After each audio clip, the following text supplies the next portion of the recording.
फातिमा बेटा। आ गए अब्बाजान।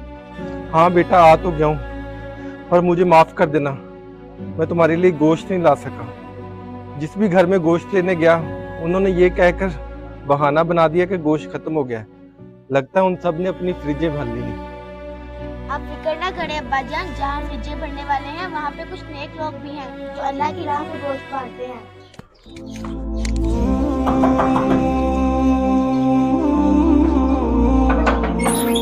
अस्सलाम वालेकुम।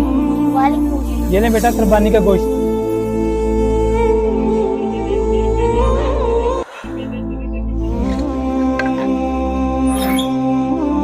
ये ले अंकल, शुक्रिया। आपके यहाँ से थोड़ी देर पहले एक नेक आदमी आया था, वो मुझे गोश्त दे के गया और मैंने बहुत मजेदार बना भी लिया है।